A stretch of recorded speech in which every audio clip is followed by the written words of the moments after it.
성도 여러분, 오늘도 우리 함께 말씀을 배우기 위해서 함께 모였습니다. 오늘은 5가 성령의 충만과 6과 도대체 믿음이란 무엇인가, 그에 대해 좀 말씀을 나누고 함께 은혜 받는 시간 되기를 바랍니다. 우리 먼저 기도하겠습니다. 사랑의 하나님, 은혜를 감사합니다. 오늘도 이렇게 우리가 귀한 시간을 구별하여 드려서 하나님 말씀을 함께 나누고 배우는 시간을 가지고자 합니다. 성령께서 이 시간에도 말씀 앞에 나온 모든 성도님들의 심령에 함께 임재해 주시고, 아버지 하나님께서 우리에게 주시고자 하는 그 귀한 마음의 말씀들이 바르게 전달되고 또 이해되어지고 또 깨달아지는 은혜가 있게 하여 주시옵소서.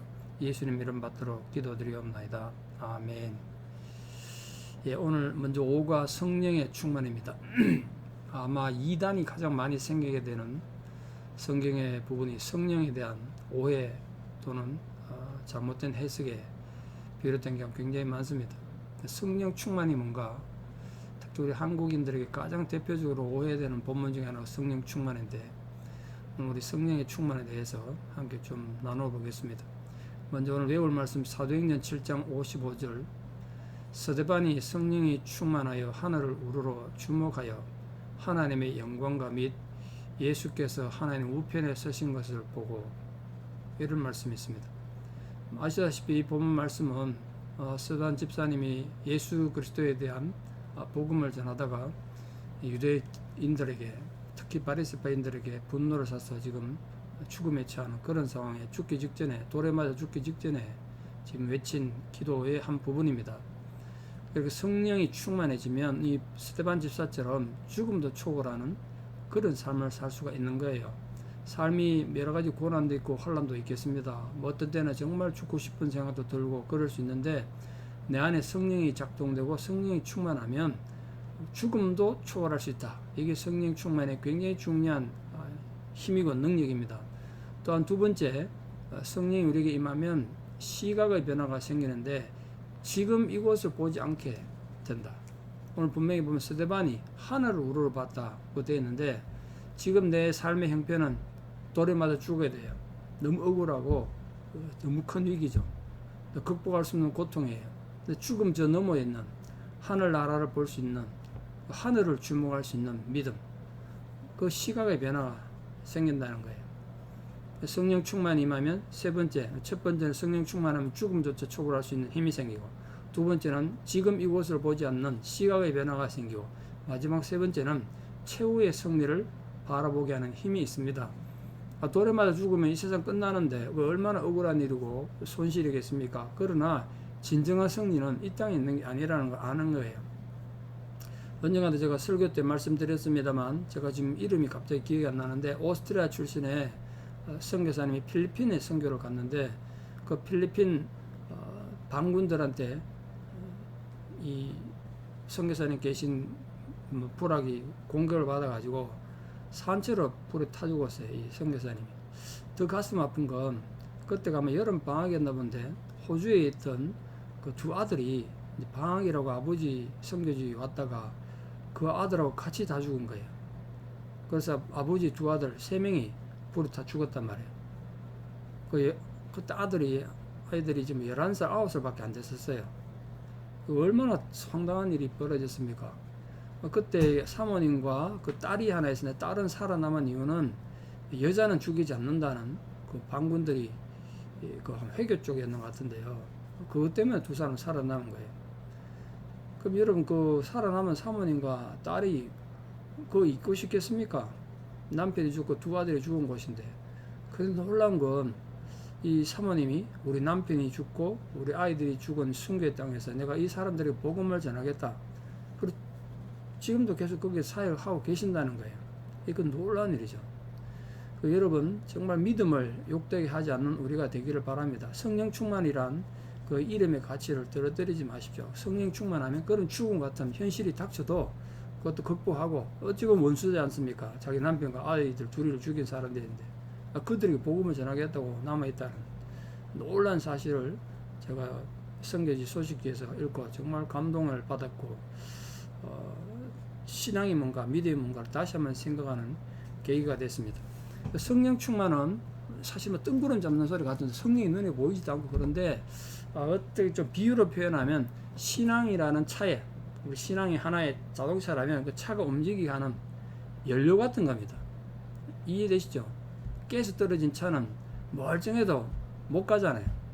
깨서 떨어진 차 이제 고속도로 차가 써버리면 진퇴양난이죠. 굉장히 힘들지 않겠습니까? 신앙에도 마찬가지입니다. 내 안에 성령이 작동되면 믿음의 삶을 살 수 있고 긍정적인 삶을 살게 되고 고난을 이기게 되는 힘과 능력이 그 성령이라는 신앙의 연료를 통해서 온다는 거예요. 그래서 그림을 좀 말씀을 드리면 우리가 성령이 오면 성령이 내게 왔습니다. 성령 임재. 그럼 내게 오면 어떤 감동이 있지 않겠습니까? 그 감동을 받는 거죠. 성령이 왔는데도 아무렇지도 않고 뭐 그럴 수는 없지 않겠습니까? 감동을 받으면 이게 그냥 있으면 좋은데 이게 이제 우리가 이거 행동하게 하거든요. 근데 이게 두 군데로 날린다 말이에요. 순종이냐, 불순종이냐. 근데 불순종이면 성령이 와도 아무런 일도 안 일어나는 거죠. 거기 순종하느냐 마느냐. 서반지 써도 마찬가지잖아요. 성령께서 순교하겠는데 그 불순종하면 안 죽고 그냥 끝나는 거죠. 근데 순종을 했으면 그냥 그대로 뭐 은혜가 오고 그러냐 혼란이 겪는다고요. 이게 과연 맞냐? 혼돈이 오죠.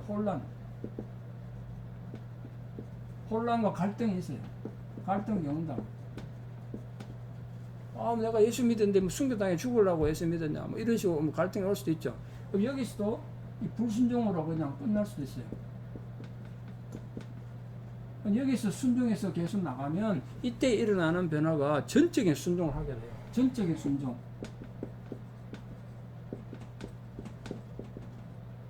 그래서 오늘 결론을 말씀드리면 성령이 내게 오셔서 내가 그 성령의 가르침과 감동에 한꺼번에 되는 건 아니죠. 어떤 단계를 거쳐서 정말 전적으로 그 성령에 순종하고 충성하게 되는 이걸 성령 충만이라고 합니다. 성령 충만이란 양을 말하는 게 절대로 안 해요. 그 성령에 대한 전적인 순종하는 마음. 사실 오늘 뭐 결론을 다 얘기했습니다. 그게 어떤 의미를 가지는지 이제 좀 점검만 하는 시간을 잠깐 가지겠습니다. 교재를 보겠습니다.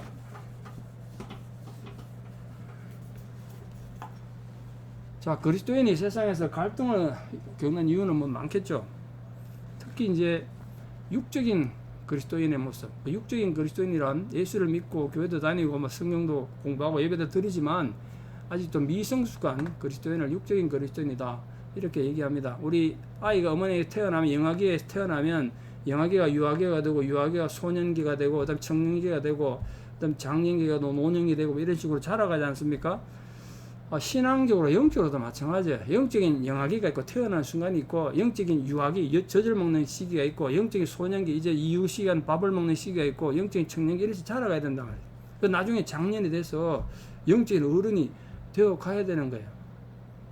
근데 이게 뭐 쉽게 이렇게 되는 게 아니겠죠. 저절로 자라는 게 아니라고요. 인간의 육체적 성장은 세월이 지나면 다음 단계로 넘어갈 수 있지만 영적인 성장은 저절로 되는 건 아니에요. 그러다 보니까 가업은 보십시오. 미성숙한 그리스도인의 모습을 성경은 여러 가지로 말하고 있는데 그리스도 안에서 자라지 못한 어린아이 신앙이 있더라. 어린아이 신앙. 자, 고린도서 3장 1절 9절에 고린도 교회가 참 문제가 많은 교회였는데 이 성인 아이 같은 어린아이 신앙인들이 많았대. 형제들아 내가 신령한 자들을 대함과 같이 너에게 말할 수 없어서 육신에 속한 자 출치시고요. 육신에 속한 자, 이 신앙을 지금 신앙인을 두고 한 말이에요. 그러니까 비신앙인은 아니지만 신앙인다운 인격적인 모습이 전혀 없는 단계를 말해요. 인간의 성숙도에 대해 좀 말씀을 드리고 싶은데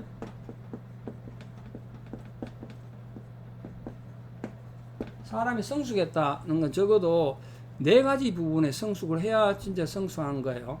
첫 번째는 뭐 잘 알아서 신체적 성숙입니다. 나이가 자라는 거죠. 그 다음에 정서적으로 성숙하셔야 돼요. 정서적 성숙. 남을 공감하는 거, 또 아름다움을 보고 느낄 수 있는 거. 3번은 뭐 사실은 정서적 성숙과 비슷하기도 한데 관계적 성숙이 있어야 돼요. 인간관계 성숙이 돼야 돼요. 다른 건 다 좋은데 사람들과 관계를 못 맺고 늘 문제를 일으키는 건 또 그거 고민되지 않습니까? 신앙이네. 그 마지막 네 번째가 영적 성숙이에요. 영적 성숙. 이 균형이 필요하다. 네 가지가 다 살아야 돼. 균형이 필요해요. 그걸 지금 말하는데 이렇게 되지 못한 사람을 육신에 속한 자, 곧 그리스도 안에서 어린아이들을 대함 같이 하였노라. 지금 신앙적으로 자라지 못한 애라는 거죠. 내가 너희를 젖으로 먹이고 밥으로 아니하였나니. 이 젖은 뭐고 밥은 뭐겠습니까? 물론 상징이고 비유입니다만 젖이라는 건 단순히 삼키는 거잖아요. 아무런 내가 생각할 필요 없어요. 성경을 배우고 이런데 고민할 필요가 없어요. 그냥 은혜만 돼. 그냥 받아만 드리는 거예요. 젖은. 근데 밥은 내 소화 효소가 필요하죠. 내가 씹는 역할도 해야 되고 내 안에 소화 효소가 나서 내가 그 말씀을 받아들이고 해야 되는 거예요. 씹는 작용이 필요하죠. 성경이 여러분 읽으면 다 은혜 되는 건 아니잖아요. 안 그렇습니까? 이해가 안 되는 모습도 많다 그랬잖아요. 그리고 어떨 때는 막 갈등도 생기고 그런 것도 있죠.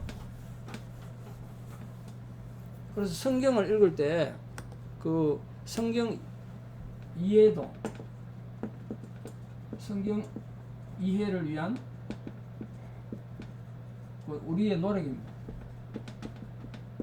밥 씹고 소화시키듯이 성경도 이해하는데 인간의 우리의 노력이 필요하다. 첫 번째, 이 상식과 우리가 일반적으로 하는 상식과 충돌되는 말씀.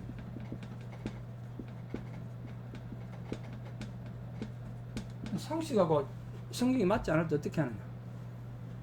두 번째로 좀 성경이 그냥 읽는다고 막 한국말로 읽지만 이해가 안 될 때가 많죠. 깊이 있는 이해가 필요해요.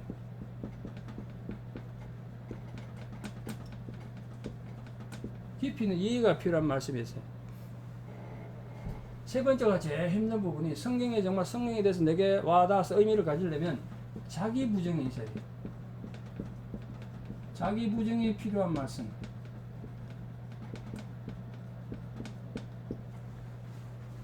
이런 말씀들 읽을 때는 이게 다 영적인 밥이란 말이에요. 밥. 씹는 역할이 필요해요. 이렇게 못했다는 거예요. 이제 바울이 고린도 교인들은 아직 신앙적인 성숙도가 낮아가지고 내가 너희를 젖으로 먹이고 밥으로 아니하였노니 이는 너희가 감당치 못하였음이거니와. 이렇게 좀 힘든 얘기하면 이해를 못하니까 말을 못했다는 거예요. 지금도 못한다. 지금도 못하리라. 너희가 아직도 육신에 속한 자로다. 이게 참 안타까운 내용이죠. 예수 믿는 사람들을 말하는 겁니다. 지금 아직도 육신에 속해서 영적인 사람이 아니야. 그 증거를 이렇게 말하세요. 너희 가운데 시기와 분쟁이 있으니. 시기와 분쟁 줄치시고요. 이게 육적인 사람, 영적인 아이의 특징이에요. 남 시기하고 분쟁하는 거, 사상과하고 분쟁을 만들어요. 어찌 육신에 속하여 사람을 따라 행함이 아니리요. 어떤 일은 말하되 나는 바울에게라 하고 다른 이는 나는 아볼로에게라 하고 하니 너희가 사람이 아니리요.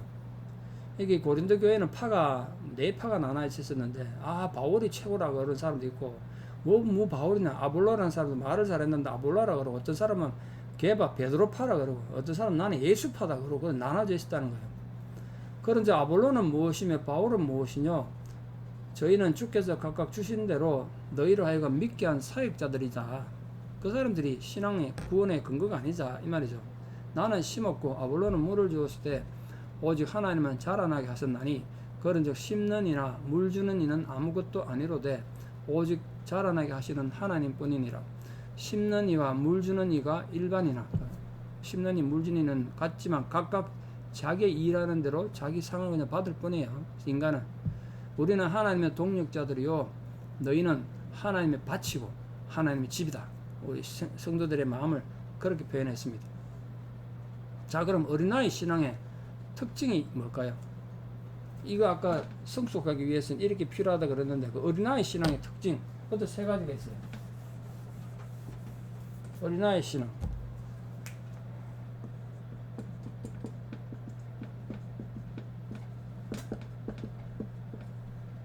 어린아이 신앙의 특징은 상식적 판단을 못해요.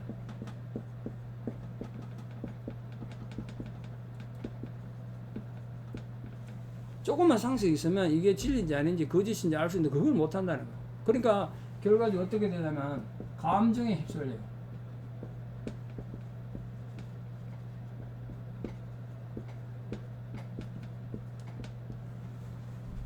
그래서 마음으로는 막 금방 어디 마당 같은데 조금만 지나면 안고 다니는 거야. 이 감정이 발달이 너무 되다 보니 감정에 휩쓸린 거죠. 상식 판단을 못해요. 두 번째는 하나님의 일보다 자기 개인 이해관계가 중요해요. 하나님보다 개인 이해관계.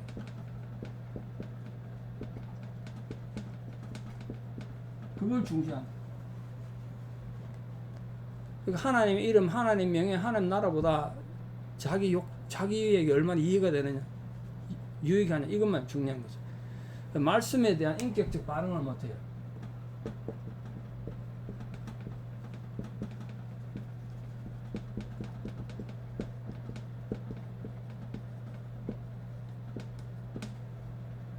말씀에 대한 인격적 반응이란 지금 이 시간 하나님께서 나에게 주시는 말씀으로 받아들여야 되는데 그건 안 되는 거야. 늘 남에게 적용해. 아이고 우리 남편, 우리 아내에게 저 사람 들어야 돼. 이렇게 생각한다. 그게 어린아이 신앙이에요. 그 다음에 육적인 그리스도인의 두 번째 모습, 육체의 일을 도모하는 자다. 육체의 일. 그러니까 성령이고 거룩한 일이 아니고 타락하고 잘못된 거란 거예요. 그거 쭉 모아놓는데 보십시오. 갈라디아서 5장 19절에 육체의 일은 현저하니, 다시 말씀드립니다만 지금 여기에 나오는 부정적인 내용들은 예수 안 믿는 사람이 아니라 예수 믿는 사람들이 가진 거예요. 음행, 더러운 것, 호색, 다 성적인 문제예요. 우상숭배, 술수, 군무술수 말하는 겁니다. 원수 맺는 것, 관계를 찾게 때리는 거죠. 분쟁, 시기, 분냄, 당짓는 것, 이게 다 인간관계 문제죠. 분리되는 것. 그 다음에 이단에 빠지는 것, 진리를 똑바로 이해 못해가지고 투기하는 것, 또 인간관계죠. 술 취하는 것, 방탕한 것, 또 그와 같은 것들이다. 전에 너에게 경고한 것 같이 경계하노니 이런 일을 하는 자들은, 이 고린도 교회 안에 이런 사람이 있었다는 거예요. 이런 일을 하는 자들은 하나님 나라를 유업으로 받지 못한다. 그럼 육체의 일이란 건 뭐냐? 그 영적인 성장을 방해하는 모든 건 육체의 일이에요. 영적인 성장을 방해하는 모든 건 육체의 일. 간접적인 자살, 어떻게 보면 간접적인 살해라고 표현하는데, 예컨대 말입니다. 위와 간이 나쁜데 의사가 먹지 말라 하는데 계속 술을 먹어가지고 결국은 간경화라 죽는 이런 분을 봤는데, 그 어떤 시인이 그래 죽었는데 거기에 대한 추도사를 쓰면서 간접적인 살인이다, 간접적인 자살이다 이렇게 써놨더라고요. 그런 걸 말하는 거예요. 또 타고난 기질이, 또 성품이 갈고 닦이지를 못해서 내면적으로 인간관계 어려움을 겪는 것, 이런 것도 이제 육체리죠. 방금 보셨습니다. 여러 가지들. 그 다음에 육적인 그리스도인의 세 번째 모습이 젖을 먹는 자예요. 아까 젖은 얘기 드렸습니다.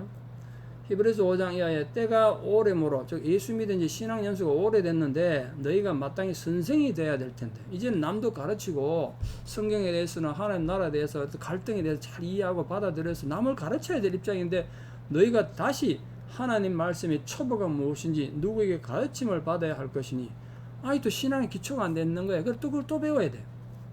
그러니까 젖이나 먹고 단단한 식물을 못 먹을 자가 되었다. 이 단단한 식물 줄치시고요. 아까 말씀드린 밥의 개념인데, 묵상과 깊은 이해와 또 하나님 섭리에 대한 이해가 필요한 아주 어려운 말씀도 있지 않습니까? 그걸 단단한 식물을 표현한 거예요. 깊은 하나님의 이해가 필요하고 자기 판단력이 필요한 그런 말씀들. 내가 대저 젖을 먹는 자마다 어린아이니, 그러니까 신앙이 얼마나 오래 예수 믿느냐가 중요한 게 아니라, 이런 데서 반응을 못하면 영적으로 아이라 아이. 의의 말씀을 경험하지 못한 자도 어린아이는.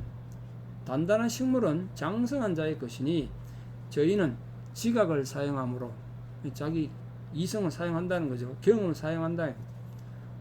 상식을 사용한다는 거죠. 지각을 사용함으로 연단을 받아 선악을 분별하는 자다. 분별하는 거. 장성한 자가 되는 거, 그리고 젖을 먹는다는 의미가 뭔가 아까 말씀드렸죠. 신앙적 미성숙한 걸 말하죠. 신앙적 미성숙한 거. 어떤 면에서는 신앙이 퇴보한 거예요. 세월이 지났는데도. 그리고 신앙적 판단이 이제 미숙한 거죠. 판단이 미숙해. 필요한 분은 좀 메모하십시오. 근데 공동체 이익보다 개인의 이익이 절대적이라고 아까 말씀드렸죠. 아까 그랬던 하나님보다 자기 개인의 이해관계 중시한다. 오랜 신앙 연수에 비해서 신앙 성장을 이루지 못한 이런 것들을 젖을 먹는다는 의미입니다. 그럼 장성한 자가 되면 무엇을 할 수 있습니까? 가장 중요한 것이 영적인 지각, 영적인 분별력. 그 영적 성숙의 가장 큰 기초의 자질은 분별력이에요. 분별력. 장성한 특징이 분별력입니다. 분별력. 우리가 그 영적으로 잘할 수 있는가? 잘해야 된다. 또 잘할 수 있고요. 그 성숙의 세 가지 특징을 말씀드리면 영적인 자각. 말씀이 성숙입니다. 성숙한 자의 특징 1번 자각, 스스로 깨닫고 깨닫는 능력을 말합니다. 자각, 스스로 깨닫는 걸 말합니다. 자각의 능력. 그 다음 두 번째로 자증, 스스로 고침입니다. 스스로 자기를 고칠 줄 아는 것. 그러니까 그 자기 안에 뭐가 잘못된지 알고 빨리빨리 고쳐 나가는 거죠. 그 다음에 아까 말했는 영적으로 선악의 분별력. 이게 신앙적인 성숙함의 기준이 되는 거고 판단이 되는 거죠.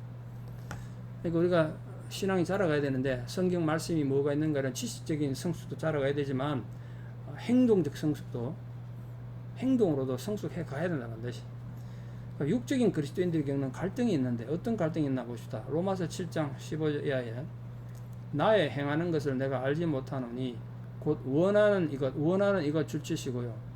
이게 이제 장성한 신앙인, 분별력 있는 신앙인을 말해요. 아까 앞서 말했던 단단한 식물을 먹는 거 말이죠. 원하는 거죠, 바울이. 근데 도리어 미워하는 그것 줄치시고요. 미워하는 그것. 원하는 이것이 선이라면 미워하는 이거 이제 악이죠. 악. 어린아이 신앙 말이에요. 어린아이 신앙. 신앙의 초보죠. 앞에서 봤듯이 젖먹이 신앙. 뭐 이런 걸 말하는 거예요. 그걸 하더란 거야. 만일 내가 원치 아니하는 그것을 하면 내가 이로 율법에 선한 것을 시인하노니 이제는 이것을 행하는 자가 내가 아니요 내 속에 거하는 죄니라. 내 속 곧 내 육신에 선한 것이 거하지 아니하는 줄을 아노니 원함은 내게 있으나 선을 행하는 건 없노라. 여러분 이거 이해되시죠? 우리는 모든 사람이 대부분 그렇지 않습니까? 내가 은혜 받은 데서 살고 싶어요. 근데 내 안에 은혜 받지 못한 옛날에 그 악한 나가 여전히 남아있다고 어디 딴 데 가는 거 아니에요. 성령이 내게 작동하면 성령 받지 못한 옛날에 악한 내가 가만히 있다가 성령이 좀 약해지면 튀어 올라가서 또 옛날에 나로 또 돌아가는 거예요. 이게 두 개가 쌓아놓은 거예요. 항상 은혜 받고 구원받았다고 옛날에 내 악한 내가 어디 도망갔다 생각하면 착각입니다. 항상 내 안에 같이 있어요.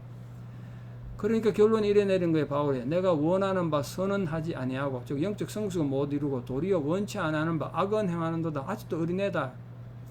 만일 내가 원치 아니하는 그것을 하면 이를 행하는 자가 내가 아니요 내 속에 가는 죄니라. 그게 이제 죄의 결과를 알게 된 거예요. 그러므로 내가 한 법, 한 규칙을 깨달았노니 그 선을 행하기 원하는 나에게 악이 함께 있는 것이다. 여러분 절대 잊지 마십시오. 하나님 말씀대로 살고 싶고 성령의 감동으로 살고 싶은 영적인 나와 함께 악하고 육적인 나는 공존해야 내 안에 함께 있는 것이다. 내 속사람으로는 하나님의 법을 즐거워하되 내 내면의 자아는 정말 하나님 말씀대로 살고 싶은데 내 지체 속에서 한 다른 법이 즉 악령의 법이 내 마음의 법, 성령의 법과 싸워서 내 지체 속에 있는 죄의 법 아래로 나를 사로잡아 오는 것을 보는도다. 또 죄짓게 되더란 거예요. 그래서 얻은 결론이 이거예요. 오호라 나는 곤고한 사람이로다. 곤고하다 뭐 좀 쉽게 이야기 위해서 설명드리면 정말 골치 아픈 존재로다 이런 뜻이에요. 어떻게 하겠어요? 양쪽에 문제가 내 안에 같이 있으니까 나는 곤고한 사람이로다. 이 사망의 몸에서 누가 나를 건져내랴? 우리 주 예수 그리스도로 말미암아 하나님께 감사하리로다. 그런즉 내 자신이 마음으로는 하나님의 법을 육신으로는 죄의 법을 섬기노라. 이게 변명이 아니라 신앙의 결단이 이제 돼야 되는 거예요.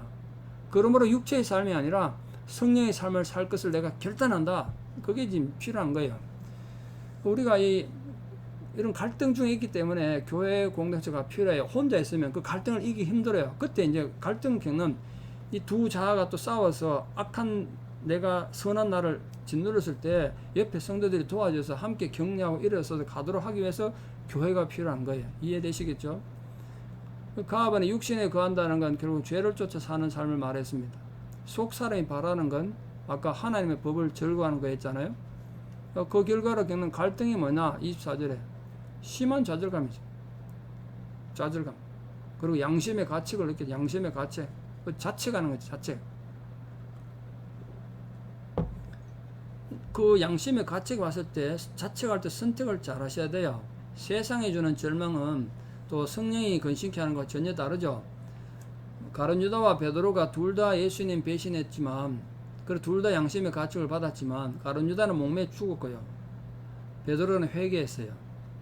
그게 엄청난 차이에 나오는 거예요. 양심의 가책을 느낄 때. 나 자신이 이 세상 삶 속에서 겪는 갈등은 어떤 것이 있는가, 이런 각자를 한번 돌아보기 바랍니다. 그럼 그 갈등에서 해방되는 비결이 뭔가? 여기 이제 비결이 있는 거죠. 로마서 8장에.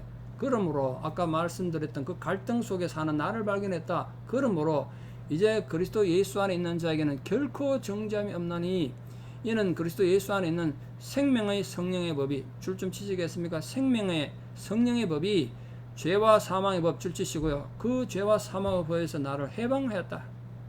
그 자유를 얻은 거예요, 바울이.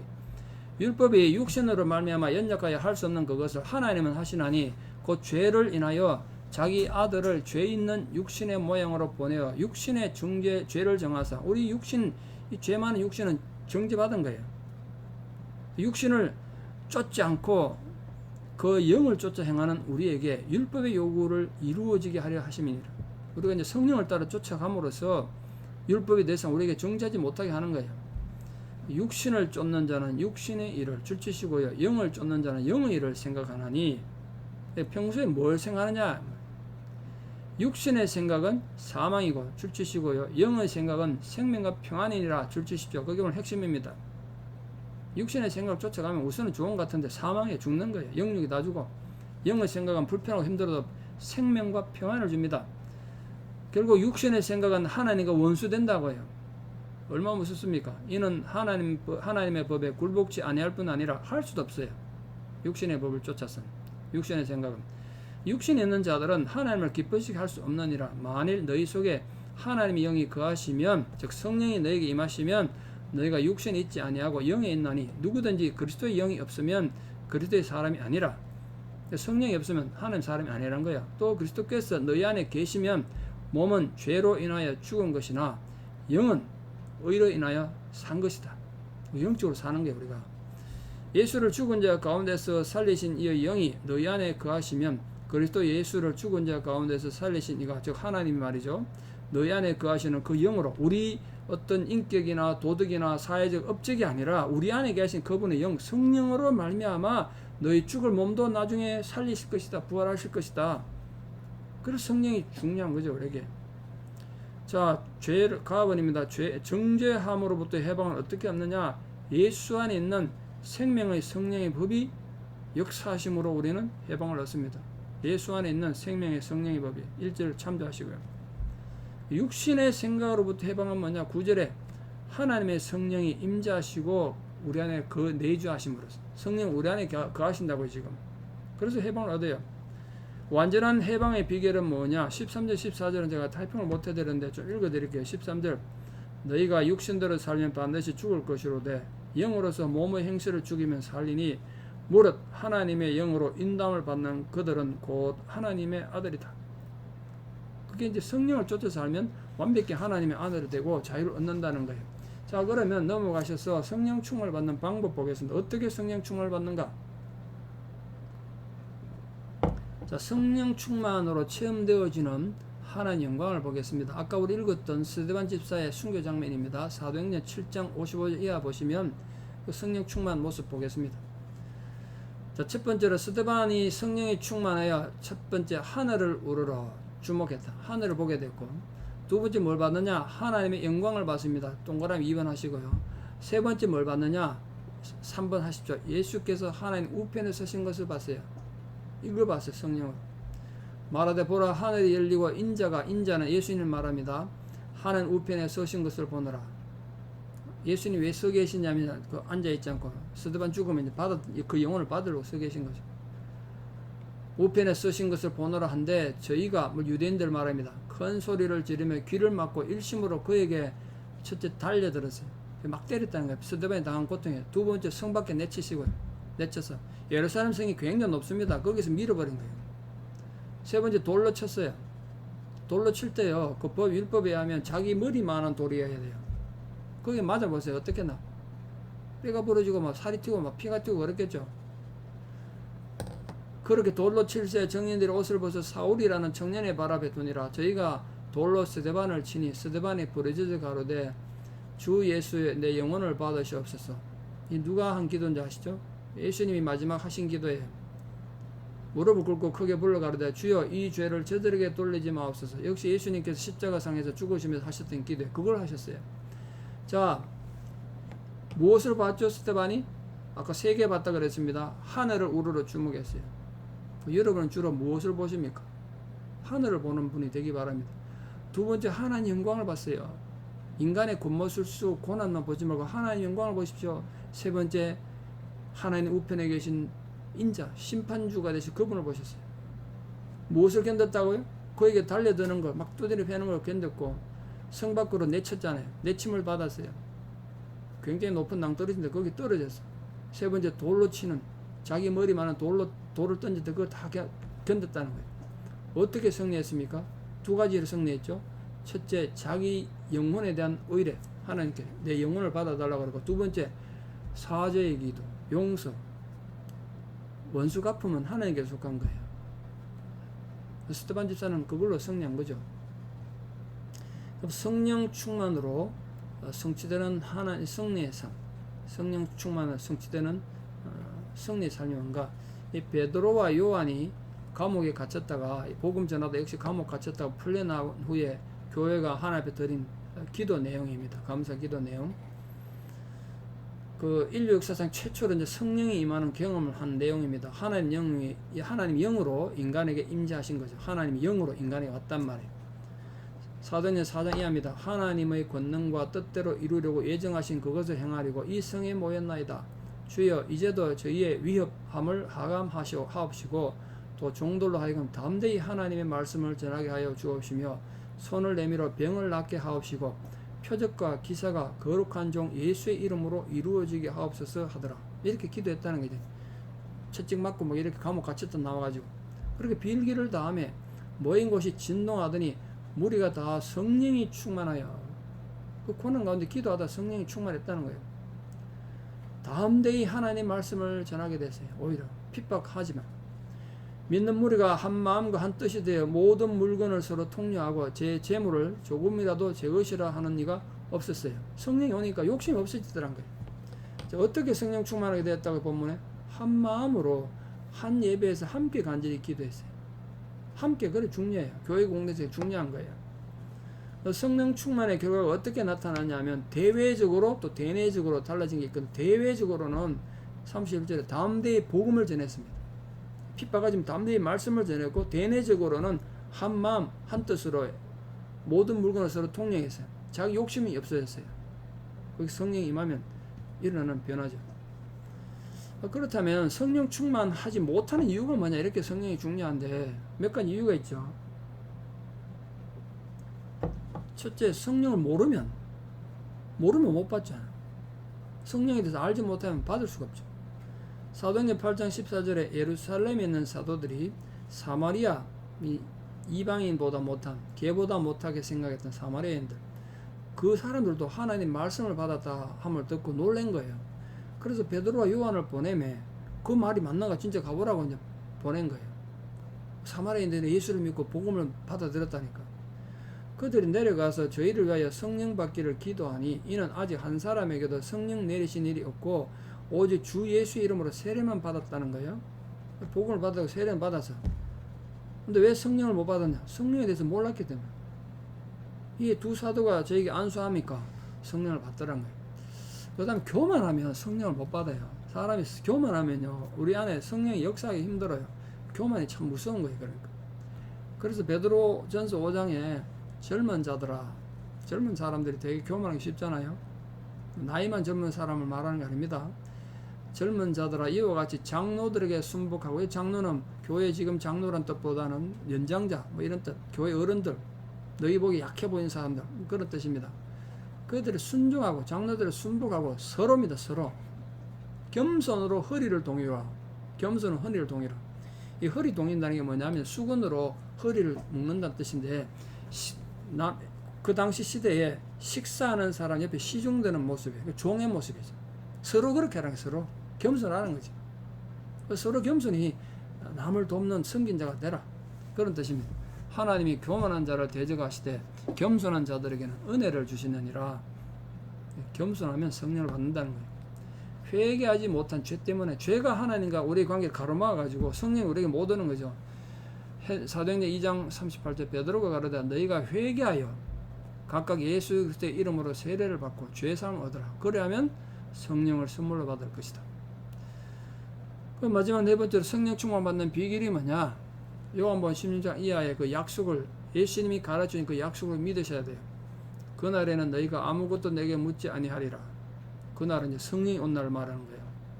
내가 진실로 진실로 너희에게 이르노니 너희가 무엇이든지 아버지께 구하는 것을 줄치십시오. 내 이름으로 주시리라. 무엇이든지. 지금까지는 너희가 내 이름으로 줄치시고 내 이름으로 아무것도 구하지 아니하였으나 구하라. 그리하면 받으리니 너희가 너희 기쁨이 충만하리라. 예수님 이름으로 구하면 하나님께 주시겠다는 데 가장 중요한 건 이제 성령이에요. 우리가 지금도 기도할 때 마지막에 누구나 어떻게 기도하더라도 항상 하는 건 똑같죠. 예수님 이름으로 기도드립니다. 예수 이름 받들어 기도드립니다. 이렇게 하잖아요. 그 이유가 바로 요한복음 16장 24절 이 말씀 때문에 내 이름으로 기도하는 거예요. 내 이름으로. 그 예수님 구하는 예수님 이름으로 기도드립니다. 이 말은 내 이름으로 기도하라는 말은 예수님이 기도하면 어떻게 하셨을까? 예수님 마음으로 기도하라는 거예요. 찰스 쉘든 목사님이 19세기에 썼던 유명한 책이 있죠. 예수님이라면 어떻게 하실까? 아주 유명한 책입니다. 그 예수님이라면 어떻게 하셨을까? 그런 마음으로 하는 기도. 그걸 말하는 거예요. 그 구해야 되고요. 예수님 이름 권능을 믿어야 되고 기쁨으로 우리에게 오심도 알아야 됩니다. 우리 안에 감성으로도 성령이 충만해지죠. 그럼 성령이 오면 어떤 결과가 벌어지는가? 성령 충만한 결과. 성령 충만을 얻게 되는 은사들이 있습니다. 은혜는 구원과 관계되고 은사는 사역, 남을 섬기는 재능과 관계되는 겁니다. 고린도전서 12장 4절 이하에 보면 유익하게 하는 은사들이 종류가 많은데요. 교회의 하나됨을 교회는 하나 돼야 되잖아요. 근데 회개가 아니라 다양한 가운데 하나예요. 다양한 가운데 이 본문을 보시죠. 얼마나 다양한 내용이 교회 안에 있는가. 이런 다양한 거 가지고 하나가 되는 거예요. 은사는 여러 가지나 즉 사람마다 재능은 다르고 하는 좋아하는 일도 다르지만 성령은 하나다. 성령을 갖고 직이면 여러 가지나 즉 교회 안에서 맡은 직분은 다르지만 주님은 같은 거 아니냐. 목사의 주님과 장로의 주님 또 집사님의 주님이 다른 게 아니라 또 같단 말이죠. 주는 같으며 또 역사는 여러 가지나 나타나는 현상 하나님의 임재는 여러 가지지만 모든 것을 모든 사람 가운데서 역사하시는 하나님은 같은 하나님 아니냐 이 말이죠. 각 사람에게 성령의 나타남을 주시면 유익하게 하려 하심이라. 줄치십시오. 성령의 나타남을 주시면 유익하게 하려 함이라. 우리가 성령 받고 우리 혼자 뭐 잘하고 뭐 미래를 보고 이런 게 아니고요. 다른 사람을 유익하게 하기 위해서요. 어떤 얘기는 성령으로 말미암아 지혜의 말씀을 성경 말씀을 잘 아는 이해하고 분별하는 것. 어떤 얘기는 같은 성령인데 지식의 말씀 이건 세상의 어떤 교훈을 말하는 거예요. 세상에 판단력이 있는 거. 다른 얘기는 같은 성령으로 믿음을 이때 믿음은 예수 믿는 믿음이라는 게 어떤 능력 행하는 기적을 행하는 믿음 말이에요. 어떤 얘기는 한 성령으로 병 고치는 사 뭐 그건 잘 아실 거고요. 어떤 얘기는 능력 행함을 권능 있게 하는 것. 어떤 얘기는 예언함을 어떤 사람은 성경 말씀을 너무 잘 알아. 이때 예언한다는 게 성경 말씀에 대한 겁니다. 어떤 이들에게 영들 분별함을 거짓된 영들을 있잖아요. 그걸 분별하는 거. 다른 얘기는 각종 방언 말함을 어떤 얘기는 방언들 통역함을 주시나니 저도 고등학교 1학년 때 방언을 받았는데요. 방언 할 줄 알지만 통역은 전 못해요. 언어가 다르니까 그런 거예요. 이 모든 일은 같은 한 성령이 행하사 그 뜻대로 각 사람에게 나눠주셨느니라. 고린도전서 12장 28절에도 이 은사가 다른 게 있는데요. 하나님이 교회 중에 몇을 세우셨으니 첫째는 사도, 둘째는 선지자, 셋째는 교사, 그 다음은 능력이요, 그 다음 병 고치는 은사, 서로 돕는 것과 다스리는 것과 각종 방언 말하는 이런 다양한 은사가 있다. 자, 은사 종류를 나누면요, 지혜와 지식과 믿음은 사도나 선지자나 교사들에게 필요한 말씀 은사죠. 지혜와 지식, 믿음. 근데 신유, 병 고치는 거, 능력 행하는 거는 능력과 병 고치는 거, 귀신 추방 등의 능력의 은사고, 영과 영들 분별하는 건 서로 도우는 거죠. 남을 잘 다스리는 거. 방언과 방언 통역하는 건 기도할 때 하는 거니까 기도의 은사겠죠. 자, 그럼 성령 충만은 한 번 받는다고 되는 게 아니라, 성령은 절대 양이 아니에요. 성령 충만이라는 게 이 컵에 물이 있는데 여기에 또 물을 더 담는, 성령 더 담는 게 충만이 아니고, 성령이 어디 계시죠? 성령은 영이세요. 양이 아니란 말이에요. 이미 우리 안에 계세요. 그분에게 얼마나 전적으로 충성하고 순종하느냐, 그게 성령 충만이라고 해요. 그거 절대 잊으시면 안 돼요. 그래, 한 번으로 되지 않고 지속적으로 순종하고 지속적으로 성령과 교제하고 성령에게 우리가 대화하고 마음을 기울여야 돼요. 사도행전 5장 18절과 에베소 6장 13절 봅시다. 술 취하지 마라. 이는 방탕한 것이니 오직 성령의 충만을 받으라. 술 취한다는 건 세속적인 삶의 대표성을 말하는 거고, 성령의 충만해서 술 취해도 마음이 막 기뻐지고 이렇게 되잖아요. 근데 그거는 성령 충만해서 기쁜 거 본질적으로 다르겠죠. 술 취해와야 뭐 엉뚱한 짓만 다 하겠습니까? 근데 하나님 영이 와서 성령이 충만해지면 고난도 이기고 갈등도 이기고 우리 삶이 변화가 오는 거죠. 술이 취해가 사람한테 성숙된 변화를 가져오겠습니까? 우리 술 먹은 개라는 말이 있잖아요. 개처럼 변하겠죠. 자, 에베소 6장 13절 이하에 그러므로 하나님의 전신갑주를 취하라. 복음의 전신갑주를 말합니다. 이는 악한 날에 너희가 능히 대적하고 모든 일을 행한 후에 서기 위함이라. 그런즉 서서 진리로 너희 허리띠를 띠고 의의 흉배를 붙이고 평안의 복음의 예배한 것으로 신을 신고 모든 것 위에 믿음의 방패를 가지고 이로써 능히 악한 자의 모든 화전을 소멸하고 구원의 투구와 성령의 금 곧 하나님 말씀을 가지라.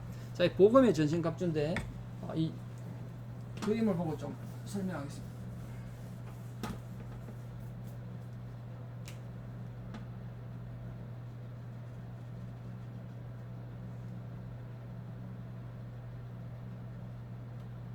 대충 그렇게 시간이 없으니까.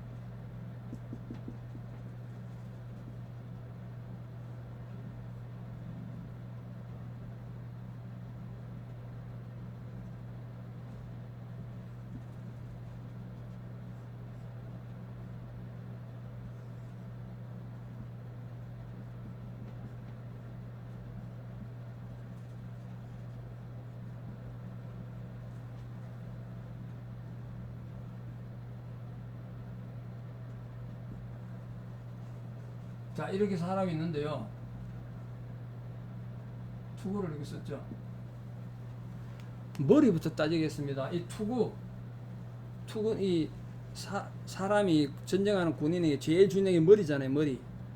그러니까 머리에 투구를 썼어요. 이 투구는 투구를 뭘 상징한다고 그러냐면, 제일 중요한 게, 인간이 제일 중요한 게 구원이니까, 구원을 상징해요. 그 다음 앞에 흉배, 갑옷을 말이죠. 갑옷. 가장 많이 뚫리는 곳이잖아요.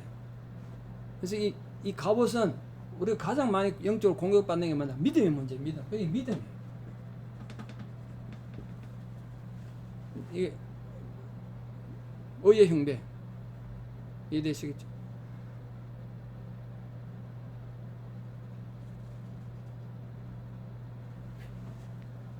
잘못 설명했는데, 여기 의의 흉배입니다. 의의가 많이 공격받으니까. 그 다음에 이 방패가 믿음. 그 다음에 허리띠가 있는데 여기에 뭐 별거 다 꽂아서 이렇게 생활해요. 군대 갔다 오시면 아시겠지만 거기에 탄약도 꽂고 수류탄도 꽂고 하잖아요. 여기 진리 허리띠.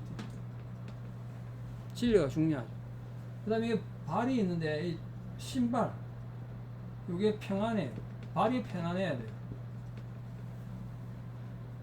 신앙인에게 신앙이 승리하려면 구원에 대한 확신과 의에 대한 확신, 진리에 대한 깨달음, 믿음과 평안이 있어야 돼요. 딱 이게 전부 다. 근데 이거는 방어용 무기예요, 다. 방어용 무기. 근데 칼은 이 칼이잖아요, 칼. 이게 말씀이에요. 딱 공격용 무기 하나 주셨다. 그게 말씀. 이 그림 좀 기억해 놓으십시오. 이게 복음의 전신갑주입니다. 자, 골로새서 3장 15절 이하 보시면 지속적 성령 충만을 말하고 있는데, 그리스도의 평강이 너희 마음을 주장하게 하라. 평강을 위하여 너희가 한 몸으로 부르심을 받았나니 또한 너희는 감사하는 자가 되라. 감사를 줄점 치시고요. 신앙의 가장 중요한 영적 특징이 감사입니다. 감사. 그리스도의 말씀이 너희 속에 풍성히 거하며 모든 지혜로 첫째 피차 가르치며 두 번째 권면하고 세 번째 시와 찬미와 신령한 노래 찬송이죠. 가르치는 것, 권면하는 것, 찬송을 부르고 마음으로 하나님 마음의 감사함으로 하나님을 찬양하고 또 무엇으로 하든지 네 번째입니다. 말이나 일이나 다 주 예수의 이름으로 해라. 아까 그랬잖아요. 예수의 이름으로. 예수의 이름으로 어떻게 하실까? 그렇게 하라. 그를 힘입어 하나님 아버지께 또 감사하라. 그래서 이제 각 분야의 사람들 부탁해 아내들에게 남편에게 복종하라. 이는 주 안에서 마땅하니라. 남편들에게 아내를 사랑해서 괴롭히지 마라. 자녀들에게 모든 일에 부모에게 순종해라. 이는 주 안에서 기쁘게 하는 것이다. 아비들에게 부모들에게 자녀를 격노케 하지 마라. 이 자식을 여러분 격노케 하면 교훈도 안 되고 훈육이 안 돼요. 뻗나가죠. 격노케 하지 마라. 얘는 낙심한다. 그럼 애들이 멋들이 인생 산다고요. 무슨 일을 하든지 마음을 다하여 죽게 하듯 하고 아까 예수님 마음을 한다는 뜻이에요. 진심을 다하고 한 마음으로 죽게 하듯 하고 사람에게 하듯 하지 말고 죽게 하듯 하는 건 진심을 다해서 하는 거고 사람에게 하는 건 두 마음을 붓는 거예요. 그 결과로 성령이 열매를 맺는데 영원한 사랑을 어떻게 이루어가는 거 보십시오. 고린도전서 13장이 사랑에 대한 장이잖아요. 그게 사실은 은사장인데 은사 성령장인데요. 성령이 오면 최고의 열매가 사랑이란 거예요. 사랑은 언제까지 떨어지지 아니하나 예언도 폐하고 아까 예언 방언도 거치고 지식도 폐하리라. 이게 다 성령 열매였어요. 때가 되면 다 폐하고 없어진대요. 우리가 부분적으로 알고 부분적으로 예언하니 예언도 불완전해. 누가 성경을 다 해석하겠어요? 불완전해요. 부분적으로 해요. 온전한 것이 올 때는 즉 하나님과 직접 얼굴을 대면하고 예수님과 직접 얼굴을 대면할 때는 부분적으로 하던 것이 다 필요 없어요. 그때 가면 제가 박 목사 실업자 되는 거죠. 성경 볼 필요 없잖아요. 궁금한 것을 주님께 직접 물으면 되는데요. 그게 다 폐한다는 거예요. 내가 어렸을 때는 말하는 것이 어린아이와 같고 이 어리다는 게 영적 어릴 때 말하는 거예요. 말하는 것 줄치시고요. 말하는 게 어린아이 같고 깨닫는 것 줄치세요. 깨닫는 것이 어린아이 같고 세 번째 생각하는 것이 어린아이 같았어요. 어린아이 특징입니다. 말하는 거와 생각하는 거와 행동하는 게 다 달라요. 어린아이는. 근데 장성한 사람에 대해서는 어린아이를 버려야 되죠. 그 말하는 거, 깨닫는 거, 생각하는 것이 어린아이 같다가도 장성한 사람은 버려야 돼요. 우리가 이제는 거울로 보는 것 같이 희미한, 이때 거울은요, 지금 우리 거울 말고 옛날에는 청동 거울 말합니다. 그러나 얼굴이 희미하게 보이죠.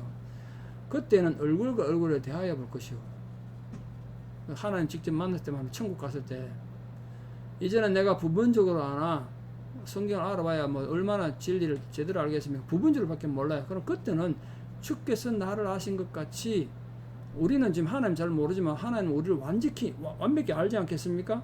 우리도 그렇게 하나님을 알게 될 날이 온다는 거야. 내가 온전히 주님을 알리라. 그런 믿음, 소망, 사랑 이 세 가지는 항상 있을 것인데 그 중에 제일은 사랑이다. 사실은 앞에 이 사랑하고는 아무 관계없는 얘기 쭉 하다가 그런 믿음, 소망, 사랑 이 얘기했어요. 최고의 은사는 사랑이라는 거예요. 사랑. 믿음, 소망, 사랑.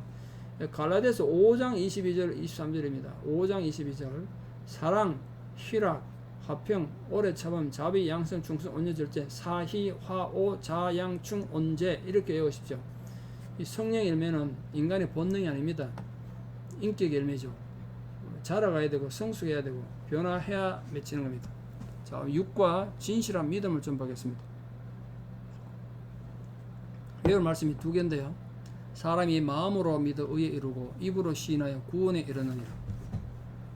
사람이 마음으로 믿지 않으면 모든 것이 믿지 않죠. 못 믿게 되죠. 마음을 믿어야 믿는 거잖아요.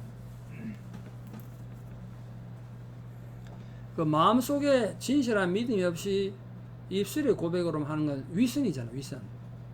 마음에 진실한 믿음이 있다면 반드시 또 입술의 고백으로 나타나게 되죠. 그래서 마음이라는 건 뭐냐면 마음 좀 적으시겠습니까?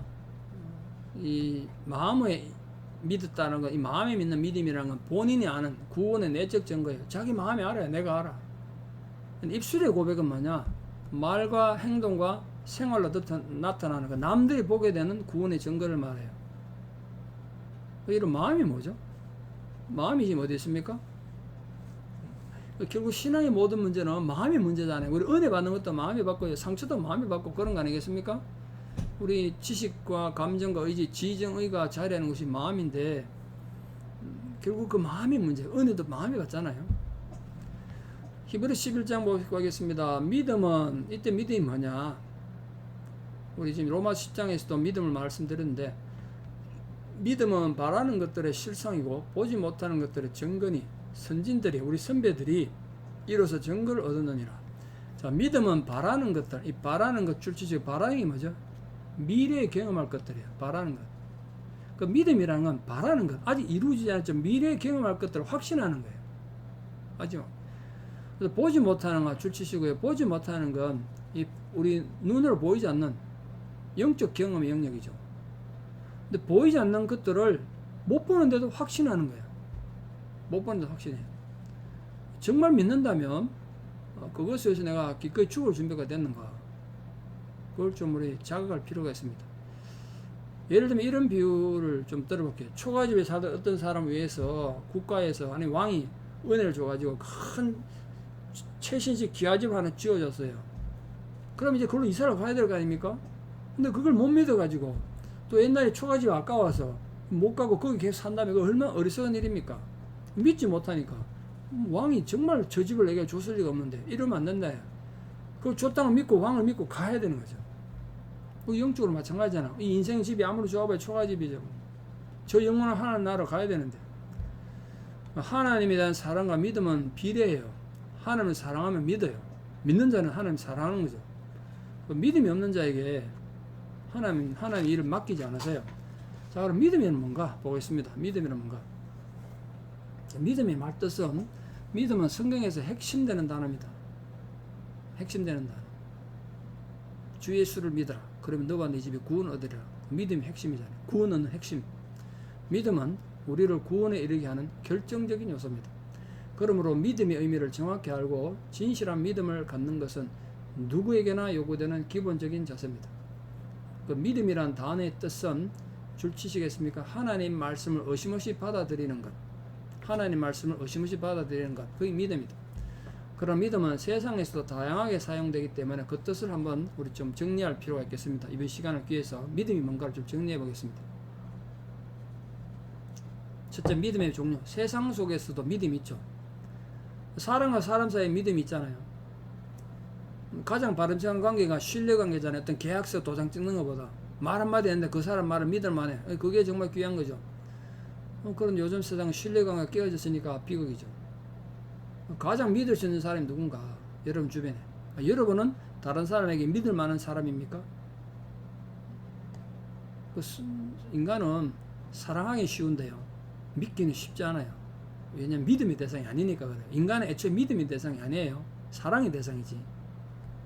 하나님 외에는 믿을 사람이 없어요. 믿을 존재가 없다고요. 자연 법칙에 대한 믿음이 있죠. 사계절이 있고 그런 게 있는데 요즘은 그게 많이 깨져가지고 지금 자연재해 때문에 온 세계가 몸살을 앓고 있습니다. 절대자가 존재할 것이라는 막연한 믿음이 있습니다. 인간의 근본적인 두려움이 절대자에 대한 두려움이다. 그래서 종교가 생겼다고 생각하는 거죠. 이러한 세상 속의 믿음은 하나님께서 자연과 인간을 선하게 창조하시고 일정한 법칙의 규정을 받게 하고 계시기 때문에 우리가 이제 신뢰할 수 있는 거죠. 우리들의 일상생활 속에 이러한 믿음은 기본적으로 필요합니다. 지금은 많이 흔들리지만 인간과 인간과 사이에 믿음이 작동되면 참 좋겠습니다만 그렇지 못한 경우가 얼마나 많습니까? 자연 법칙도 그렇고. 그래서 잘못된 믿음이 그래서 등장하게 된 거예요. 잘못된 믿음. 첫째, 거짓 대상을 믿습니다. 거짓 대상. 그게 우상숭배죠. 하나님을 우상으로 섬길 수 있다는 거 제가 자주 말씀드렸습니다만 하나님을 우상으로 섬기는 건 가장 큰 죄고 불경스러운 일이죠. 출애굽기 32장 4절 아론이 그들의 손에서 그 고리를 받아, 금고리죠, 받아 부어서 각도로 새겨 송아지 형상을 만드니 그들이 말하되 이스라엘아 이는 너희를 애굽 땅에서 인도하여 낸 너희 신이로다 하느니라. 처음부터 아론이 우상을 만들겠다고 만든 게 아니고 하나님을 보이는 모습으로 만드는 게 이 금송아지 우상이에요. 그게 우상이에요. 하나님을 보이는 모습으로 만든 거, 이게 우상이라니까요. 창조주 하나님을 믿는다고 해도 그 금송아지가 하나님과 무슨 상관이 있어요? 하나님 아닌 걸 하나님이라고 생각하고 믿는 게 그게 우상숭배예요. 아무리 잘 만들고 아무리 아름다고 아무리 가치 있어도 금송아지는 근데 금송아지지. 그게 어떻게 하나님 되겠어요? 근데 이게 하나님이다 이랬다는 거예요. 또 피조물을 숭배하더라는 거예요. 피조물. 다 썩을 것들인데 사랑의 대상이 잘못된 거죠. 디모데서 6장 10절에 돈을 사랑하는 것. 돈 자체는 선도 악도 아닌 가치 중립적이에요. 돈을 잘 쓰면 얼마나 좋은 일이 많습니까? 제가 선교를 해보면요. 선교지 가서 늘 느끼는 건데 선교도 돈이 필요해요. 돈은 나쁘다고 생각하면 안 돼요. 근데 문제는 돈을 사랑하는 것. 이게 문제예요. 돈을 사랑함이 일만 악의 뿌리, 모든 악의 뿌리가 된다. 이것을 사모하는 자들이 미혹을 받아 믿음에서 떠나 많은 근심으로서 자기를 찔렀도다. 제가 언젠가 그 뉴스 보니까 역사상 가장 큰 복권에 당첨됐던 사람 한 5억 불 정도 받았던데요. 5년 만에 무일푼이 되고 감옥 간 사건을 봤습니다. 뭐 그런 예가 굉장히 많죠. 5억 불 5년 만에 어떻게 썼을까요? 그 돈을 사랑해버린 인간이 그렇게 불행해지더라고요. 거짓 사실을 숭배할 수도 있어요. 골로새 3장 5절에 그러므로 땅에 있는 지체를 죽이라 곧 음란과 부정과 사욕과 악한 정욕과 탐심이니 탐심, 이 잘못된 욕심, 이게 우상숭배라는 거예요. 잘못된 욕심. 악령을 믿을 수도 있습니다. 악령. 광명한 청사로 가장한 악령. 그걸 믿죠. 고린도후서 11장 14절에 이것이 이상한 일이 아니라 사단도 자기를 광명의 천사로 가정한대. 사단이 사단처럼 오고 막 뿔이 나고 피 질질 흘리고 이렇게 오면 누가 그걸 알고 믿겠습니까? 근데 천사처럼 그것도 광명의 천사로 그 모양으로 온대요. 조심하셔야 되죠. 중요한 건요, 거짓된 것을 믿을수록 더 간절해지고 더 절박하게 믿어요. 거짓된 거 믿는 사람일수록. 그 우상 믿는 사람, 또 이단 믿는 사람이 더 철저하게 믿는 이유가 거기에 있어요. 가짜를 믿는데 그래 더 간절해. 진실한 믿음, 사도신경의 믿음이죠. 내가 뭘 믿어야 되는지 잘 모르겠거든. 여러분 사도신경을 좀 암송하시고, 또 누군가에게 기독교가 뭐냐 설명하고 싶으면 딴 거 없어요. 사도신경에 따라서 얘기하시면 돼요. 그게 우리 믿음을 정리해 놓은 거니까. 뭐 사도신경을 인정하지 않는 교단도 있는 걸 알고 있습니다. 여러분 중에도 그런 분 있을지 모르겠는데 사도신경에도 신학적으로 약간의 문제가 있는 것을 인정해요. 그래서 어떤 교단에서는 사도신경 인정 안 하고 고백 안 하는데 뭐 그것도 존중해요. 그러나 우리는 성경을 다 가르치기도 힘들고 성경을 다 설명하기 힘드니까 사도들이 요약해서 가르친 것이다. 그래서 우리 그걸 인정하는 거니까 혹시 여러분 중에 사도신경을 고백 안 하는 그런 교단에서 오신 분 있더라도 좀 이해하고 들으시면 좋겠고, 근데 대부분의 교회들은 사도신경 고백하죠. 그 안 하는 교단 내가 이해하고 존중한다는 거죠. 그 잘못됐다는 말은 안 합니다. 왜냐하면 사도신경 자체도 약간의 문제가 있는 것 저도 인정하니까요. 그 진실한 믿음은 삼위일체 하나님에 대한 믿음인데, 하나님 아버지께서는 말씀하시고 그 아들 예수 그리스도께서 육신이 되어 오셔서 구주가 되셨잖아요. 그리고 성령이 오셔서 성경을 깨닫게 하고 구원을 이루어 주신 이 삼위일체 하나님 말씀하셨고, 예수님께서는 오셔서 육신에 대해서 말씀을 눈으로 보여주셨고, 성령 오셔서 그 모든 걸 깨닫게 하시고 우리를 구원을 이루는 거예요. 그럼 진실한 믿음이란 무엇이냐? 이제 그 사도신경에 의한 우리 믿음이란 뭔가를 좀 구분해 보겠습니다.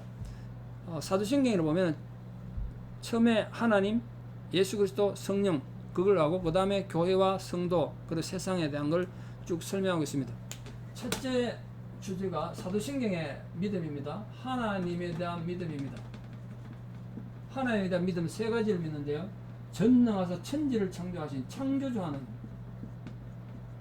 창조주 하나님 믿고, 두 번째 전능하신 하나님, 전능함을 믿어요. 그리고 그 하나님이 우리의 아버지 되심을 믿습니다. 아이고, 글자가 좀 이해되시겠죠?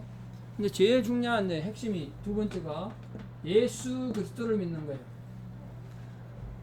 그 예수님에 대해서는 우리가 전체 한 7가지 정도를 믿는데요.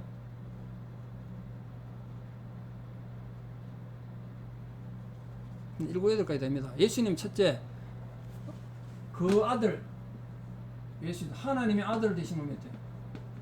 근데 그분이 어떻게 잉태했죠? 성령으로 동정녀 탄생한 거죠. 성령을 잉태하셔서 동정녀 마리아에게 나시고, 그 다음에 고난 받았어요. 본디오 빌라도에 고난 받았어요. 고난 받은 걸 믿는 겁니다. 근데 요게 이제 문제가 되는 거예요. 고난 받을 때 누구에게 고난 받았느냐? 본디오 빌라도에게 고난 받았다 이렇게 됐잖아. 근데 본디오 빌라도에게 고난 받은 것도 맞지만 더 나쁜 건 유대인들이고 제사장들이고 바리새인들이잖아요. 근데 그게 잘못된 거예요. 저도 그건 잘못됐다 생각해요. 본디오 빌라도만 예수님 고난 준 게 아니잖아요. 그 다음 십자가 못 박혀 죽었어요. 십자가에 죽으심 뭘 믿는다. 그 다음 다섯 번째, 죽은 다음에 어떻게 됐느냐. 여기도 이제 논쟁이 되는데요. 원래 사도신경 원문에는, 그리고 제가 어릴 때마다 교회에서 사도신경 공부할 때 있었는데, 십자가에 죽으사 음부에 내리시고 이렇게 돼 있어요. 원문은 있어요. 지금도 영어 성경에 있다고요. 음부, 지옥에 내려갔잖아요. 지옥에. 예수님 십자가에 달리고 부활할 동안 한 40시간쯤 됐는데 그때 음부에 내려갔다는 거예요. 그 지옥을 평정했다는 거죠. 그리고 여섯 번째로 예수님 부활을 믿는 거죠. 부활하셨어요. 부활하셔서 지금 뭐 하고 계시죠? 부활하셔서 일곱 번째 성천하시고, 지금 성천하셔서 뭐 하고 계시죠? 하나님 우편에 앉아 계세요. 이 표현이 중요한데, 하나님 우편에 앉아 계신다는 말은 앉아 있는 다스림을 말해요. 다스림. 하나님 지금도 다스리고 계신다. 다스림. 그리고 마지막 아홉 번째, 재림을 심판하러 오실 겁니다. 재림하러, 심판을 하시고, 심판.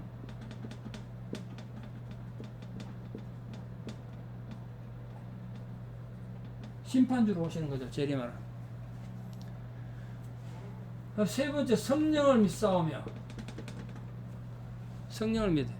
그 다음에 네 번째, 우리는 거룩한 공예, 교회를 믿어요. 교회를 거룩한 공예라고 그러는데, 이게 거룩한 공예, 이게 카톨릭이라는 뜻이에요. 카톨릭.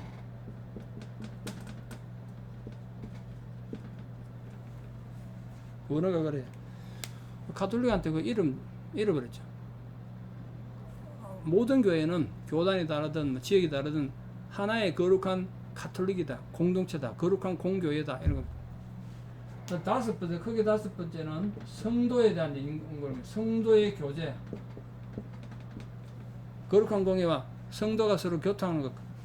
그 다음에 여섯 번째로 죄를 사해 주시는 거 믿죠. 사죄를 믿습니다. 우리는. 그 다음 뭘 믿죠? 우리가 몸이 다시 사는 거, 우리 몸의 부활을 믿죠.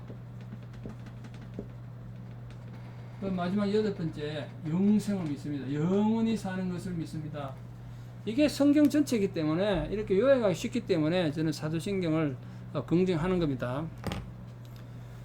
우리가 믿어야 될 사실이 뭐냐? 창조주 하나님, 성령이 아닌 예수님 탄생, 예수님 고난과 십자가 죽음, 죽은 자 가운데서 부활하신 거, 하늘 우편에 성천에 계신 거, 산자와 죽은 자를 심판하러 오신 것. 성천에 대해서는 이미 제가 조직신할 때 말씀드렸습니다. 시간에서 영원으로 옮긴 것이 성천입니다. 장소적 이동이 아닙니다. 성천은 시간에서 영원으로 가신 것. 산자와 죽은 자를 심판하러 오시고 성령의 사역을 믿는 겁니다. 자, 믿음을 가지는 길. 믿음을 그럼 어떻게 가지느냐? 첫째, 들어야 돼요. 들어. 듣지 않으면 어떻게 믿음이 생기겠어요? 전하는 자가 있어야 되겠죠? 예를 로마서 10장 14절 좀 적으십시오. 로마서 10장 14절.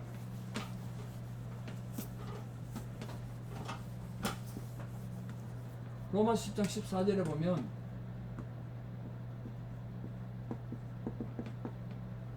전하는 자가 없이 어떻게 듣겠느냐. 그러므로 로마 10장 17절 들어야 돼. 믿음은 들음에서 나고, 들음은 그리스도의 말씀으로 말미암았나니라. 그리스도의 말씀, 이 듣는 걸 잘 들어야 돼. 예수님의 말씀을 들어야지. 아무리 들어도 인간의 사상이나 철학을 들어갖고는 삶이 변하지 않아요. 거짓된 진리는 오히려 인간을 파괴해요. 복음을 듣고 진리를 들어야 되는 거죠. 마음이 받아들여야 돼요. 또 그다음 진리를, 아까 마음이 변해야 된다고. 마음이 핵심이라고 그랬잖아요. 볼지어다 내가 문 밖에 서서 두드리노니 누구든지 내 음성을 듣고 문을 열면 출치십시오. 문이 무슨 문일까요? 방문일까요? 이 마음의 문이에요. 마음의 문. 마음의 문을 연다는 건 마음이 새로워진다는 거예요. 그 인간의 의지적인 반응을 말해요. 의지적인 반응. 그 마음이 반응이 안 되면요, 인간은 다 이 신앙 사람에서도 위선적이 되고 문제를 많아요. 그 빅토르 유고의 유명한 노틀담의 꼽주 있잖아요. 이 종교의 물론 그때는 가톨릭 종교입니다만 그 창녀를 두고 신부와 군인의 삼각관계를 벌여서 결국은 신부가 그 창녀를 죽이게 되는, 길거리 여자를 죽이게 되는 그런 비극이죠. 스탕달의 유명한 적학 이런 것도 책도 저도 아주 어릴 때 읽었는데 이 다 종교적 위선을 다룬 그런 내용들이에요. 마음의 문을 안 여니까 온 세계가 그냥 위선적이 됐어요. 우리가 마음의 문을 열면 내가 그에게로 들어가 그로 더불어 먹고 줄치십시오. 그는 나로 더불어 먹으리라 줄치세요. 이게 왜 성령이 와가지고 내 마음의 문을 열고 성령이 왔을 때 먹고 먹는 걸로 더불어 먹는 걸로 예수님이 표현하셨을까요? 그게 동거하는 자의 축복이기 때문에 그래요. 지금도 어떤지 모르겠습니다만 한때 그 미국 트럼프 대통령 뭐 그 안에 뭐 예전에 오바마 대통령 다 한번 뭐 식사 한번 할 때 경매 붙이니까 뭐 50만 불, 100만 불 점심 한 끼 먹는데 뭐 그렇더라고요. 그렇게 내대요. 워런 버핏하고 식사 한번 하는데 100만 불 이렇게 내고 누가 먹는다대요. 근데 여러분 워런 버핏이나 대통령한테 1센트도 안 주고 매일 같이 밥 먹는 사람 있죠. 가족이 되면 아내나 자식이 되면 돈 줄 필요 없잖아요. 그런 개념이에요. 지금 언제나 그 대통령하고 밥 먹는 것처럼 하나님과 더불어 산다, 주님과 더불어 산다는 뜻으로 먹으리라 이렇게 말했어요.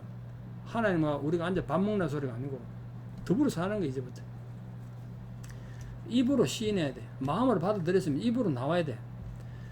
요한일서 4장 15절에 누구든지 예수를 하나님의 아들이라 시인하면 하나님이 저 안에 계신다. 내 안에 하나님이 계시면 입으로 고백해야 되고, 저도 그때 이제 하나님 안에 거하는 거예요. 이게 바로 아까 먹고 마시는 함께 먹는다는 뜻입니다. 그래서 사람이 마음으로 믿어 의에 이르고 입으로 시인하여 구원에 이르느니라. 그 믿음의 시작도 구원, 마음으로 됐고 믿음이 됐고 그게 이제 시인해서 구원에 이르는 거죠. 주님의 전능한 팔에 이제 안겨야 됩니다. 로마서 6장 이하에 그러므로 너희는 죄로 너희 죽을 몸에 왕노릇하지 못하게 하라. 죽음, 죄가 자꾸 우리에게 계속해서 지배하는 거예요. 왕노릇 못하게 하고 몸의 사욕 줄치시고요. 죄 짓고자 하는 욕망을 말해요. 죄 짓고자 하는 욕구, 그게 사욕이라고 해요. 몸의 사욕을 순종치 마라. 이게 죄가 왜 왕노릇 하냐면, 여러분 놀라운 건 사단은 예수님에게도 복종을 요구했어요. 놀라지 마십시오. 예수님 보고 그랬잖아. 니 내한테 무릎 한번 꿇어라. 근데 5원 천하 주겠다. 그 무릎 꿇는 게 뭐예요? 복종이에요. 예수님에게도 복종을 요구했던 사단이면 우리 같은 인간은 얼마나 더 우리를 복종시키려고 혈안이 됐겠어요. 그리고 얼마나 쉽게 우리를 복종시키겠어요. 주의하십시오. 그러니까 그 몸을 사욕에 순종치 않도록, 우리한테 죄가 왕노릇하지 못하도록. 또한 너희 지체를 불의의 병기로 죄에게 들이지 말고 오직 너희 자신을 죽은 자 가운데서 다시 산 자같이, 죽었다 살아난 자의 감격으로, 이 말이에요. 죽은 자 가운데서 다시 살아난 자 같은 그런 감격으로 하나님께 드리라는 거예요. 너희 몸을. 여러분 그 영국의 찰스 디킨슨이 쓴 크리스마스 캐롤이란 유명한 그 소설이 있죠. 거기 스크루지 영감 나오잖아요. 스크루지 영감. 구두쇠고 자기 조카한테도 그렇게 악하게 했던 그런 구두쇠 영감이 천사의 인도를 받아 자기 과거의 못된 자, 그리고 현재의 문제, 미래가 어떻게, 이렇게 살면 어떻게 될 건가 비참하게 죽는 그 모습 보고는 완전히 변화된 그 모습을 보여주는 내용 아니겠습니까? 그렇게 변화된 모습으로 스크루지가 죽었다 살아나는 감격으로 하나님께 자기를 드리고 너희 지체를 의의 병기로 하나님께 드려라. 의를 행하는데, 의를 나타내는 데 쓰라. 베드로전서 5장 7절입니다. 너희 염려를, 그러니까 다 주께 맡기라. 걱정 끌어안고 살지 마세요. 여러분 걱정은 인생 어디 있겠어요. 이는 저가 너희를 권고하심이라. 우리 다 아신대요. 근신하라. 마음에 조심하라. 왜? 깨어라. 영적으로 각성해라. 왜냐하면 너희 대적 마귀가 우는 사자같이 두루다니며 삼킬자를 찾는다. 배고픈 사자가 먹이 찾듯이 너희 찾아서 또 복종시키고 영적으로 죽이려고 찾아다니는데 사단이. 너희는 믿음을 굳게 하여 저를 대적하라. 저 사단을 대적하라는 거예요. 이는 세상에 있는 너희 형제도 또 동일한 고난을 당한 줄 압니다. 너희만 당하는 고난 아니라는 거예요. 그 다음에 아는 것과 믿는 거 일치시켜야 돼요. 아는 거 알긴 아는데 믿음이 안 따라가. 그럼 문제가 되는 거예요.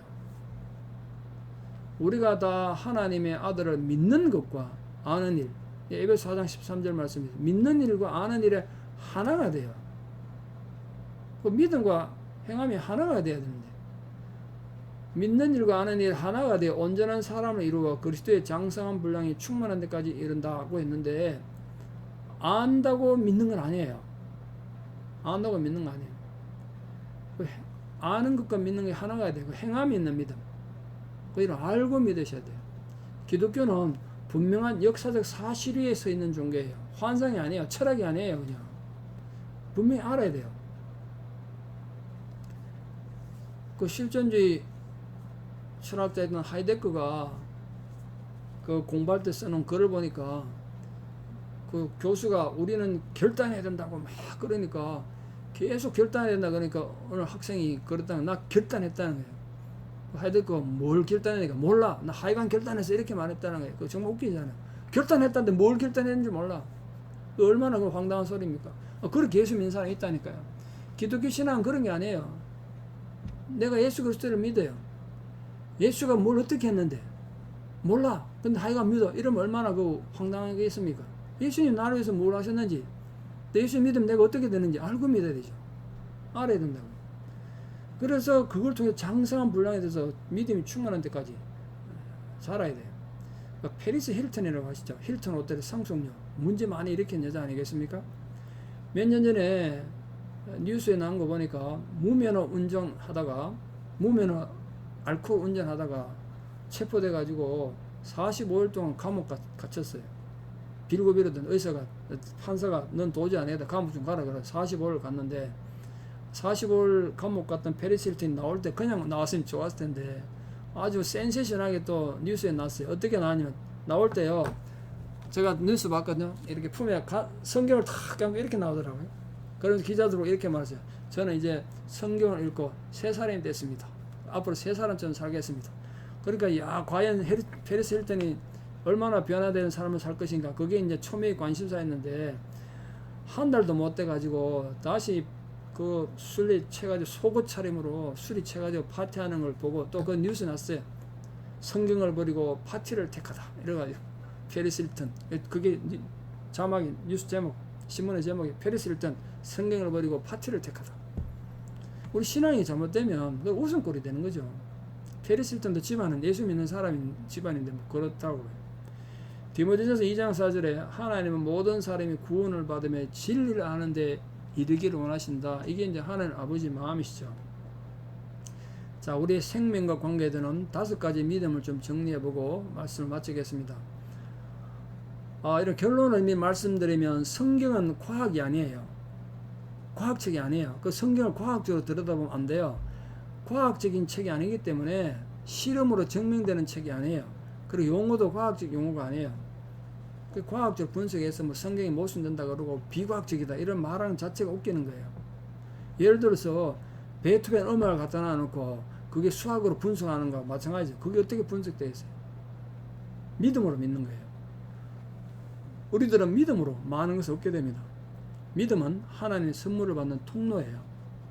히브리서 11장 6절 아까 보셨죠? 믿음이 없이는 기쁘시기 못하나니 하나님께 나아가는 자는 반드시 그가 계신 것과 또한 그가 자기를 찾는 자들에게 상 주시는, 대가를 주시는 분임을 알아야 된다. 믿어야 된다.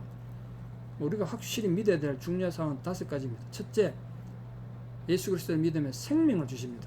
생명. 영적 감각, 영적인 생명의 감각을 주세요. 이 본문이 조금 어려운데 에베소 1장 17절 이하에 우리 주 예수 그리스도의 하나님 영광의 아버지께서, 그 주어가 아버지예요. 아버지. 동사가 알게 하신다는 건데요. 뭘 알게 하는가? 그 아버지가 알게 한다. 지혜와 계시의 정신을 주셔서 지혜와 계시의 정신, 하나님 말씀의 정신을 줘서 첫째 뭘 알게 하냐? 하나님을 알게 하시고, 하나님 우리에게 지혜와 계시를 주셔서 믿음을 주셔서 하나님을 알게 하고, 두 번째 너희 마음의 눈을 밝혀서 뭘 알게 한다고? 부르심의 소망이 뭔지, 왜 예수님이 우리를 불렀는지, 왜 하나님 우리를 자녀 삼았는지, 그 소망이 뭔지 알게 하시고, 세 번째로 성도 안에서 기업의 영광의 풍성이 뭔지, 그 우리에게 하나님께 약속하신 영적 자산, 영적 그 후산물이, 유산이 무엇인지, 그 풍성함이 무엇인지 알게 되고, 네 번째로 그의 힘의 강력의 역사함으로, 하나님의 그 강권적인 능력 역사하심으로 믿는 우리에게 베푸신 능력이 얼마나 지극히 큰지, 능력의 지극히 크심이 어떤 것인지 너희를 알게 하시기를 원하노라. 바울이 했던, 에베소 교인들이 했었던 기도입니다. 이 네 가지를 알게 한다는 거예요. 하나님을 알게 하고, 무엇 때문에 우리가 부름받았는지 알게 하고, 성도에게 주어진 하나님의 약속이 뭔지를 알게 하고, 그 힘의 능력이 얼마나 큰지를 알게 하셨다. 요한복음 3장 3절에 예수께서 대답해 가라사대 진실로 진실로 내게 이르노니 사람이 줄치십시오 거듭나지 아니하면, 이 거듭난다는 게 뭐냐? 영적 생명의 출생이에요. 영적 생명의 출생. 밑에 좀 적으시겠습니까? 한 번 태어나면 두 번 죽고, 두 번 태어나면 한 번 죽습니다. 한 번 태어나면 두 번 죽고, 두 번 태어나면 한 번 죽어요. 사람이 어머니 뱃속에 태어날 때 육신으로 한번 태어나잖아요. 그대로 살면요, 나중에 몸도 죽고 영도 죽어요.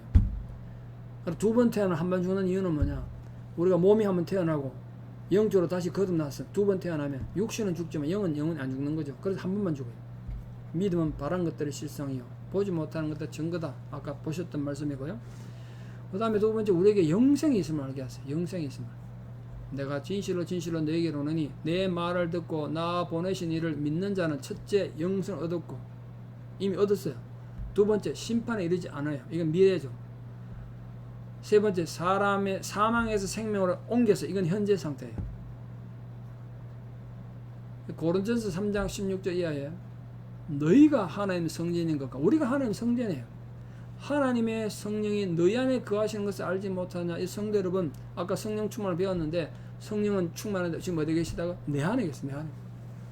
누구든지 하나님의 성전을 더럽히면 하나님의 그 사람을 멸하시리라. 하나님 성전 거룩하잖아요. 너희도 그러하니라. 우리 그러니까 잘 살아야 돼요. 행동 잘 하셔야 돼요. 성령이 내주하는 전이란 말이에요. 두 번째로 이제 죄사함을 주시는 믿음, 죄사함 주십니다. 회개는 마음대로 안 돼요. 회개도 하나님의 선물이에요. 회개할 수 있는 자체가 큰 은혜예요. 회개가 곧 믿음이에요. 믿음이 없으면 회개가 없어요. 믿음이 없는 상태에서 죄를 지적당하면요, 분노해요. 분노. 그럼 믿음은 회개를 불러일으켜요. 자, 죄로부터 어렵다고 인정해 주세요. 그 죄사함을 주시는 믿음. 로마서 4장 5절에 일을 아니할지라도 경건치 아니한 자를 어렵다 하시는 일을 믿는 자에게는 그의 믿음을 의로 여긴다. 그러니까 우리가 삶에 무슨 위대한 업적을 안 남겨도 하나님에 대한 그 믿음 보고 하나님께서 너 의인이다. 아브라함이 하나님을 믿으니 그를 의로 여겼다 그랬잖아. 그때 아브라함이 하나님에서 한 게 아무것도 없을 때 믿었더니 의로 여겼어. 우리 지금 마찬가지죠. 죄를 자백하면 죄사함을 해주시죠. 요한일서 1장 8절 이하에 만일 우리가 죄 없다 하면 스스로 속이고, 자기도 속는 거예요. 자기가 의인인 것 같아요. 얼마나 그런 사람 많습니까? 또 진리가 우리 속에 있지 아니할 것이요, 만일 우리가 우리 죄를 자백하면 저는 미쁘시고, 미쁘단 말은 신실하다는 뜻입니다. 의로우사 우리 죄를 사하시며 모든 불의에서 우리를 깨끗게 하실 것이다. 그러니까 여러분, 회개에 합당한 열매가 필요해요. 회개에 합당한 열매. 죄에 대한 자기 합리화가 아니에요.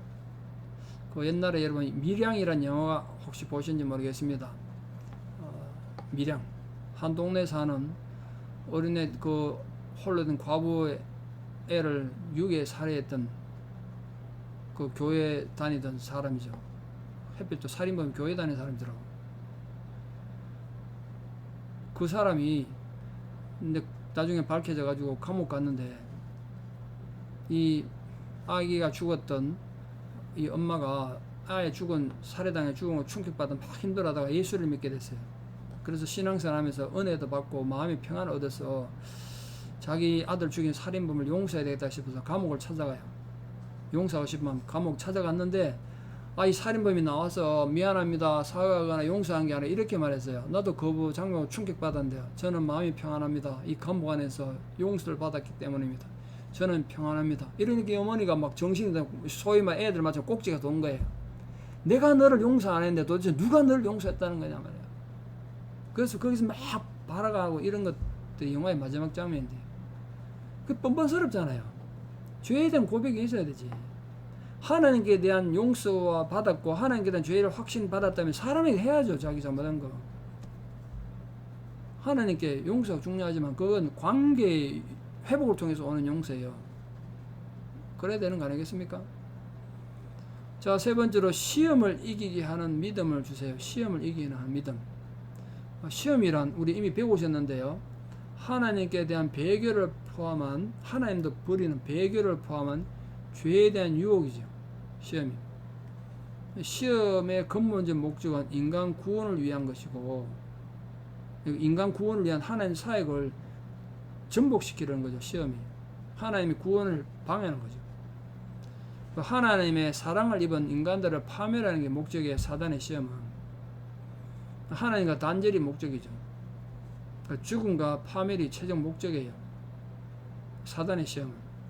에덴 동산에서 유혹과 예수님 광야 유혹이 다 그런 거죠. 그래서 사단의 시험을 막아주세요. 믿음이. 에베소 6장 16절에 모든 것에 믿음의 방패를 가지라. 방패로 막아내는, 불화살을 막아내는 거죠. 이로써 능히 악한 자의 모든 화전은 불화살은 뜻인데 공격, 영적 공격을 말해 그걸 이겨낸다. 어떤 환난도 능히 견디게 하세요. 히브리 11장 33절 2절에 저희가 믿음으로 나라들을 이기기도 하고, 다윗의 승리 같은 거죠. 혼자서 전쟁에 다 이겼잖아요. 의를 행하기도 하고, 바른 통치자들, 왕들, 약속을 받기도 하고, 미래에 대한 약속 받는 거죠. 믿음으로. 사자들의 입을 막기도 하고, 다니엘이 그런 사람 아니겠습니까? 불의 세력에 멸했대요. 그 사드락 메삭 아벤노가 풀무불 속에 들어가서 견딘받은 그런 거죠. 칼날을 피하기도 하고, 뭐 정적으로부터 도망다녔던 다윗이나 또 엘리야나 엘리사 이런 사람들 그렇죠. 또 연약한 가운데서 강하게 되기도 하고, 히스기야가 나라 망하게 됐을 때나 또 자기가 죽을 병들었을 때 하나님 앞에 기도해서 회복을 받았죠. 나라도 건진받고 연약한 가운데서 강하게 되기도 하고, 전쟁에 용맹하게 되기도 하고, 여호수아나 여러 사사들 전쟁에 용맹되어 이방 사람들의 진을 물리치기도 하고, 여자들은 자기의 죽은 자를 부활로 받게 됐대요. 그 여자들이 누구였죠? 뭐 대표적이면 엘리야 시대에 사라밧 과부도 있고요. 또 엘리사에게는 수넴의 한 여인, 다 애들 죽었다가 믿음으로 부활받았잖아요. 또 어떤 이들은 더 좋은 부활을 얻고자 하여 악형을 받되 구차히 면하지 않고 순교 기꺼이 했다는 거예요. 또 어떤 이들은 희롱과 채찍질뿐 아니라 결박과 옥에 갇히는 시험도 받았다. 또 돌로 치는 것과 돌에 맞아 죽는 거예요. 스데반 집사. 또 톱으로 켜는 것, 야고보 최초의 순간 야곱은 톱으로 켜서 죽었어요. 시험과 칼에 죽는 것을 당하고, 양과 염소의 가죽을 입고 유리하여, 옷이 없으니까 추우니까 그렇게 가죽 입고 유리했다. 궁핍과 환난과 학대를 받았으니 이런 사람은 세상이 감당치 못하다. 세상이 감당치 못한단 말은 유혹할 수도 없고 믿음을 빼앗을 수도 없는 거예요. 그래서 어떻게 이게 하나님만이 유일한 소망인 그런 사람들인데, 저희가 광야와 산중과 아밀과 토굴에 유리했다. 네 번째로 믿음은 은사, 즉 선물을 주십니다. 구하는 것을 주세요. 마가복음 11장 24절 그러므로 내가 너에게 말하노니 무엇이든지 기도하고 구하는 것은 받은 줄로 믿으라. 그리하면 너에게 그대로 되리라. 자, 기도 응답, 이게 또 우리를 힘들게 만들죠. 여러분 동의하실지 모르겠습니다. 모든 기도는 반드시 응답돼요. 동의하십니까? 어떻게 응답되나 보십시오.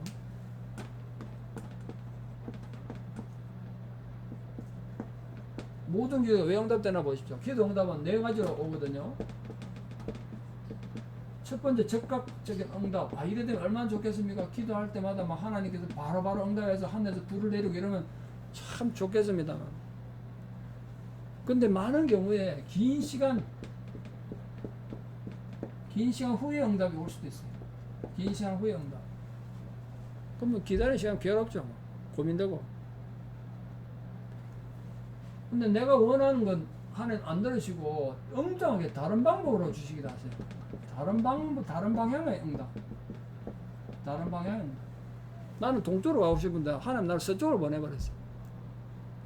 근데 네 번째 제일 중요한 응답, 우리 이걸 인정을 안 하는데요. 하나님 거절하시죠. 그 기도 안 들으셨어요. 막으시는 거, 쉽게 말해. 거절을 막으시고. 내가 그걸 간절히 간다 하는 거 안 되게 막아버렸어요. 그럼 우리 뭐 실망하죠. 그것도 기도 응답이에요. 그러니까 반드시 응답이 되는 거죠, 기도. 표적으로 은사를 주세요. 마가복음 16절 17절에 믿는 자들에게는 이런 표적이 따르리니 곧 저희가 내 이름으로 귀신을 쫓아내며 새 방언을 말한다 그러는데, 성령이 오면 우리에게 표적이 나타나고 믿음이 오면 표적이 나타나는데, 저는 우리 신앙인에게서 가장 중요한 믿음의 표적은 인격의 열매라 생각합니다. 인격의 열매, 성품의 변화. 저는 진짜 내일 당장 죽을 암 환자를 기도해서 고쳐내는 사람보다 자기 성품이 믿음으로 변화되는 걸 더 큰 기적으로 봐요. 실제로 그만큼 힘들어요. 열등감과 상처를 맞아가지고 똘똘 뭉쳐진, 그 상처로 똘똘 뭉쳐진 영혼이 바뀌는 거, 그게 정말 가장 귀한 표적이에요. 마지막 다섯 번째로 믿음의 열매는 행함을 따르게 하는 그런 믿음을 주십니다. 믿음은 행동의 근거입니다. 다시 말씀드립니다. 믿음은 행동의 근거예요. 행함이 있어야 믿음이 온전해집니다. 이론만의 믿음은 의미가 없어요. 행함이 있어 믿음이 온전해져요. 야고보 2장 21절에 우리 조상 아브라함이 그 아들 이삭을 제단에 드릴 때 행함으로 이렇다 받은 거 아니냐. 마음으로 해야만 100분도 더 바치죠, 아들을. 근데 실제로 못 바쳐. 네가 보거니와 믿음이 그의 행함과 함께 일하고 행함으로 믿음이 온전케 되었다. 믿음으로 구원 받았죠. 확신을 가져요. 그럼 행하게 되는 거죠. 그럼 그 진짜 행하는 거죠. 다시 말씀드립니다. 내한테 믿음이 와서 어떤 확신이 생겼어요. 그럼 행동하게 되죠. 그 믿음이 가짜면 행동 못해요. 마음으로 믿는다 그러면서. 마태복음 11장 28절 이하에 예수님께서 뭐라고 말씀하셨나 보십시오. 수고하고 무거운 짐진 자들아 내게로 오라 내가 너희를 쉬게 하리라. 푹 쉬게 하신대요. 그럼 참 은혜가 되죠. 근데 그 다음 말 잘 보세요. 나는 마음이 온유하고 겸손하니 나의 줄치십시오. 멍에를 메고 내게 배우라. 이 멍에 메는 건 절대 좋은 일 아니죠. 힘든 일이에요. 고통스러운 일이에요. 지금 사역해야 돼요. 멍에 메는 일인데. 나의 멍에를 메고 내게 배우라. 멍에 메는 건 일하기 위해서 메는 거잖아요. 행동하게 하는 거죠. 그리고 예수님이 멍에 메고 같이 배우라는 거예요. 그 두 마리 소가 멍에를 메고 밭을 가는데, 주로 이제 오른쪽에 있는 소가 경험 많은 소, 왼쪽 소는 이제 처음 멍에 메는 소예요. 그리고 같이 가면서 배우는 거죠. 내 멍에는 쉽고 가볍다는 거예요. 나의 멍에를 메고 내게 배우라. 그러면 너희 마음에 그때 힘을 얻을 거야. 왜냐? 이는 말이 그 이유는 내 멍에는 쉽고 내 짐은 가벼움이라 하시니라.